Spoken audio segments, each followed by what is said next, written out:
Imagine this. It's morning. Your alarm rings, but you've already hit snooze 3 times. You finally sit up, groggy, stressed, already running late. You swing your legs off the bed and immediately step on a pile of tangled clothes. You sigh, already annoyed. You search for your favorite shirt, but it's nowhere to be found. You dig through a mountain of laundry, trying not to trip over yesterday's shopping bag and last week's shoes. You glance at your desk. It's buried under papers, chargers, coffee mugs, and random stuff you meant to deal with someday. You can't find your keys. Your phone's almost dead. You feel rushed, irritated, and completely out of control. And it's not even 8 a.m. Your room is a mess, and so is your mind. Now, take a deep breath. Imagine the opposite. You wake up to a clean, open space. The sunlight filters gently through your window. Everything is in its place. Your clothes are folded neatly in drawers. Your desk is clear, peaceful. You walk across the room easily. You find your keys without thinking. Your favorite shirt is hanging, clean, ready, waiting. You feel light, calm, focused. No chaos, no noise, just you, starting your day with clarity and control. This isn't just about a tidy room, it's about a tidy life. And that's the heart of what Marie Kondo teaches in her book, The Life-Changing Magic of Tidying Up. This book isn't just about organizing stuff. It's about transforming your space, your mindset, and even your emotional energy by letting go of things that no longer serve you and keeping only what truly sparks joy. It's helped millions around the world live more simply, more peacefully. And today, we're diving deep into how it can help you do the same. Up can actually change your life. When most people hear the word tidying, they think of cleaning up messes, folding laundry, or organizing shelves. But for Marie Kondo, tidying is so much more than that. She's not just telling you to clean your room, she's inviting you to transform your relationship with the things you own. And through that, change your relationship with yourself. When you put your house in order, you put your affairs and your past in order too. Marie Kondo. Let's break that down. Our homes often become silent reflections of our inner world. The clutter around us isn't just physical. It's emotional baggage, unmade decisions, unprocessed memories. Every drawer stuffed with random objects, every overstuffed closet tells a story. Sometimes it's a story of who we used to be or who we thought we had to become. Now let me tell you a story. A 29-year-old graphic designer living in a small apartment. She's been feeling stuck for months, anxious, unmotivated, overwhelmed. One Saturday, she finally decided to declutter her old bedroom closet. At first, it seemed simple. Just clothes. But as she pulled out old high school hoodies, college notebooks, and dresses she hadn't worn in years, emotions started bubbling up. There was that jacket from her first job interview, where she didn't get hired. A prom dress that reminded her of an ex she still hadn't fully let go of. Notebooks filled with ideas she abandoned halfway through. One by one, she picked each item up and felt the weight it carried. She realized she wasn't just holding fabric or paper. She was holding on to the past versions of herself, some of whom she had outgrown, some who had never even felt like her. And then, she let go. With every item she thanked and discarded, it was like releasing invisible chains. By the end of the day, her closet was half empty, but her heart was full.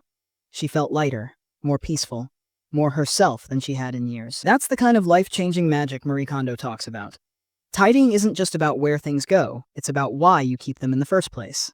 It forces you to ask, does this still represent who I am? Is this helping me move forward or holding me back? Am I living in alignment with who I want to be? When you go through this process with honesty, you begin to clean not just your space, but your life story. You stop living in the shadows of your past and start creating room for who you're becoming. Marie teaches that tidying up, when done right, can be emotional, powerful, and even spiritual. It's a way of resetting your life from the inside out. And that's why this chapter, though it seems simple, might just be the most important of all. Examples, metaphors, and emotional insight. Chapter 2, The Psychology Behind Clutter. Have you ever looked around your room and thought, why do I have so much stuff? You're not alone. But here's the twist. Clutter isn't just about laziness or lack of time. According to Marie Kondo, clutter is the result of delayed decisions. Let's unpack that. That shirt you haven't worn in years? You keep it because you're avoiding the decision, does this still suit me? You think, maybe I'll wear it someday. Or, it was expensive, I feel guilty getting rid of it. But deep down, you know you haven't touched it in years. That broken phone from college? It doesn't work. You'll never use it again. But you keep it because it holds memories. Maybe it reminds you of your younger self, your old friends, or your past relationship. It's not about the object anymore, it's about the story you've attached to it. And this is where the psychology comes in. Marie Kondo said is not just physical, it's mental and emotional. Every item you avoid deciding on adds mental weight. It's like a bunch of open tabs in your brain, constantly running in the background. Let me explain with an example. Imagine your mind is like your phone. You open one app, your work, then your inbox, then Instagram, then a video, then a map.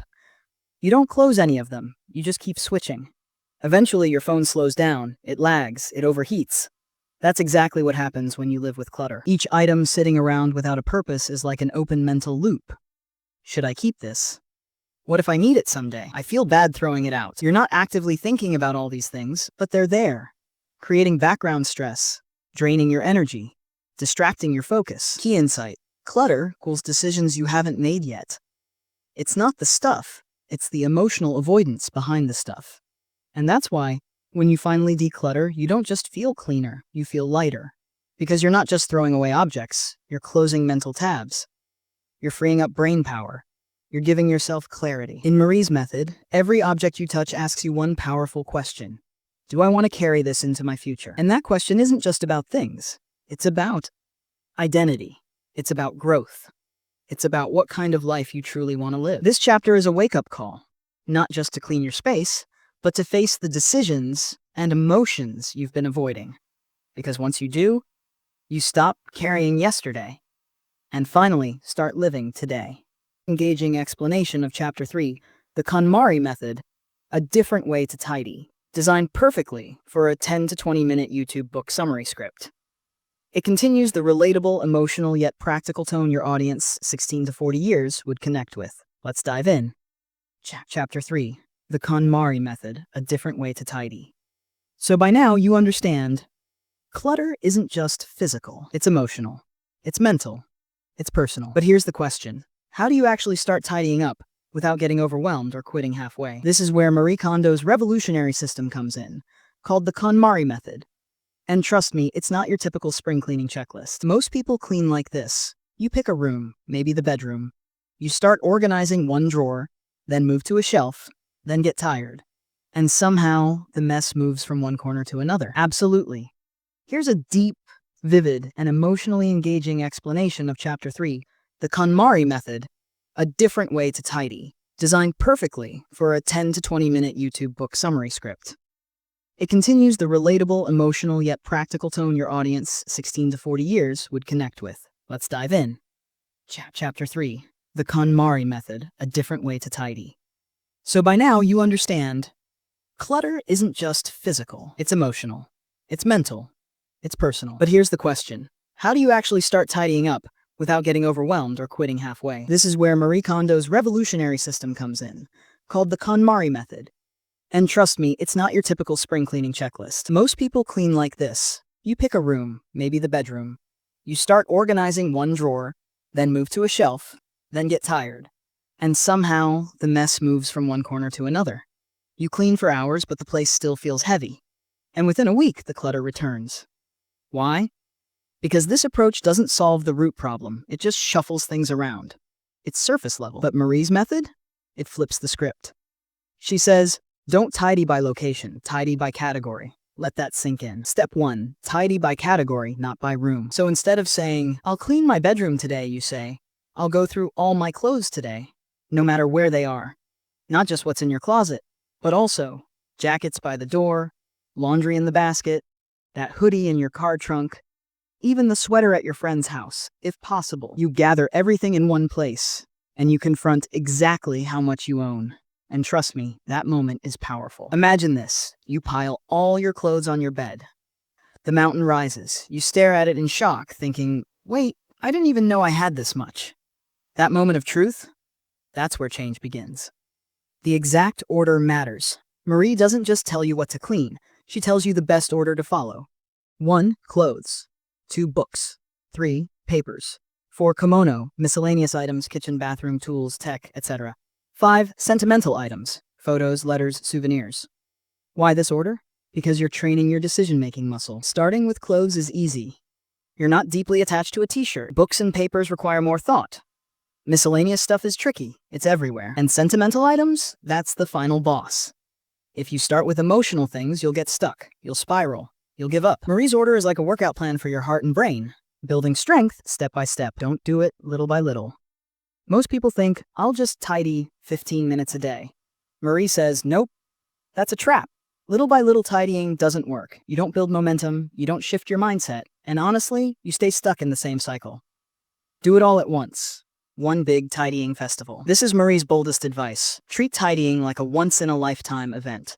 Not a chore, not a task, a festival. One deep, focused, intentional round of tidying, done category by category, will transform your space and your mindset. You'll feel the shift. It's like hitting reset on your entire life. After that, maintaining tidiness becomes easy, because now everything you own truly matters. Every item you've kept sparks joy. So in this chapter, Marie isn't just giving you a method, she's giving you a new way of thinking, a way to stop battling your stuff. And finally, engaging for ages 16 to 40. Chapter 4, The Joy Check. Does it spark joy? This is the heart of Marie Kondo's entire philosophy. It's the part that made her famous. The part that sounds kind of strange at first, but is actually life-changing. Ready? Marie says, hold each item in your hands and ask, does this spark joy? That's it. Is this useful? Not, was this expensive? Not, could I wear this someday? But just, does it spark joy? Let's unpack what that really means. Why joy? Because when you surround yourself only with things that truly make you feel good, you stop living out of guilt, fear, or obligation. And you start building a life based on intention and emotional truth. This isn't just about stuff, it's about learning to tune into yourself. Try this, the physical test. Marie is very specific. You must hold the item. Feel its texture, its weight. Look at it closely. Why? Because touching is what connects your brain and your heart. It's what makes the decision real, not logical, but emotional. You're not just asking, is this useful? You're asking, does this item make me feel something? Real life example, John's t-shirts. Let's say John has 40 t-shirts in his closet. Some are old, some are faded, some don't fit anymore. But he keeps them because, what if I need a spare? This one was a gift.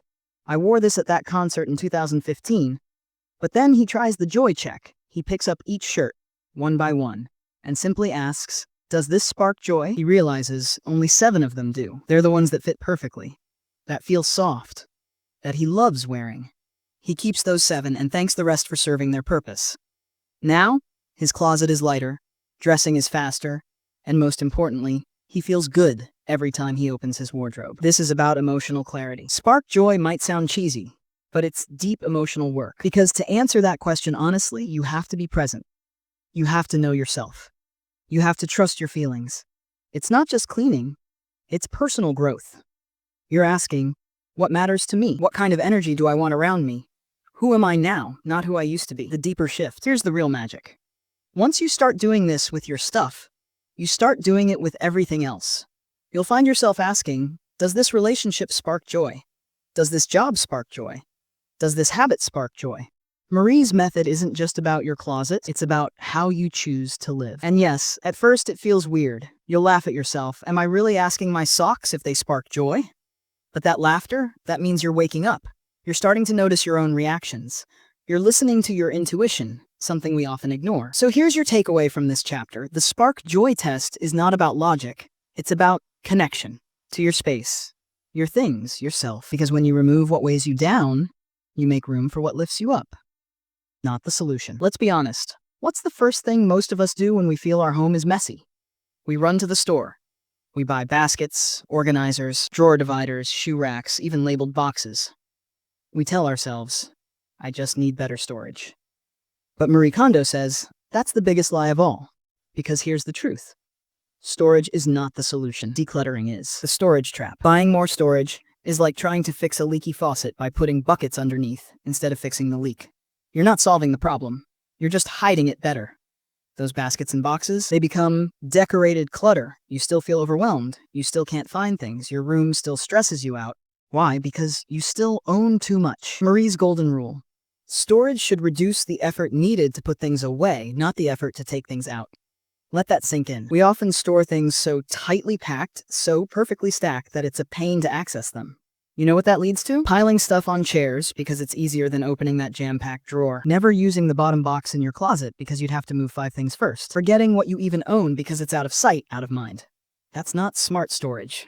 That's organized chaos. Real life example, Emily's bathroom drawer. Emily had a drawer full of beauty products, serums, lotions, old lipsticks, hotel shampoos.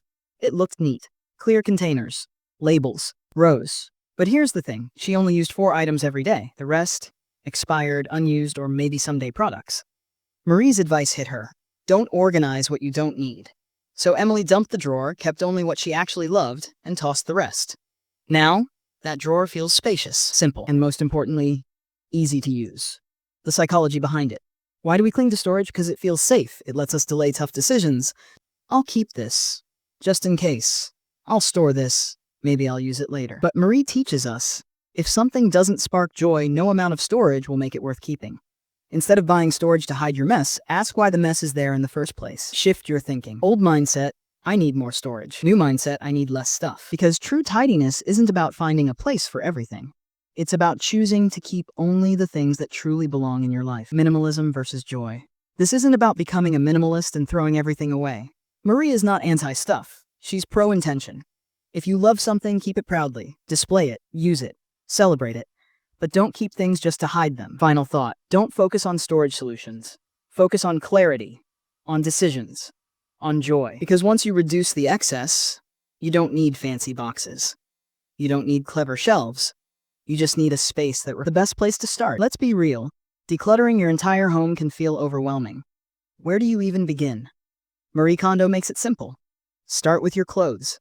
Not your sentimental letters. Not your kitchen. Not that drawer full of tangled cables. Just clothes. Why clothes? Marie says clothes are the perfect starting point for a few big reasons.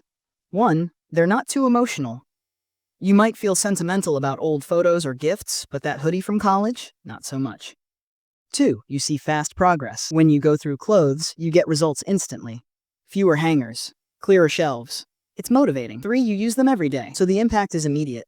Getting dressed becomes quicker, easier, and more joyful. It's a low-risk, high-reward starting point, and it trains your decision-making muscle before you tackle harder stuff. Step 1, pile all your clothes in one place. Marie insists, don't go drawer by drawer or room by room. Gather every single piece of clothing you own. That means jackets from the hallway, shirts from the bedroom, socks from under the bed, everything. Why? Because it creates shock. When you see the full volume of what you own, it hits you. You think, do I really need all this? It wakes you up. Step 2, the joy test, one by one. Next, pick up each item individually. Yes, physically hold it. Ask yourself, does this spark joy? It's not about logic, not about price, not about guilt. It's about how it makes you feel. If it sparks joy, keep it. If not, thank it for its service and let it go. This may sound silly, but it shifts your relationship with your things. You're not tossing stuff out of frustration. You're letting go with gratitude. Real life example. Maya's closet. Maya used to own nearly 100 clothing items. Every morning, she stared at her wardrobe and thought, I have nothing to wear. So she tried the KonMari Method. She piled all her clothes on the bed, held each one, did the joy check. She ended up keeping only 30 pieces, ones she actually loved. Now, her closet is lighter, her mornings are easier, and she feels good in everything she wears. That's the power of starting with clothes. Pro tip. The vertical fold. Here's one of Marie's signature tricks. Fold clothes vertically so they stand up in your drawer. Why? You can see everything at once. No more forgotten t-shirts at the bottom. It looks super satisfying and saves space. Imagine opening a drawer and seeing your shirts neatly lined up like colorful books. It's simple, it's clean, and it sparks joy every single time. Final thoughts on clothes. Starting with clothes isn't just about organizing your closet.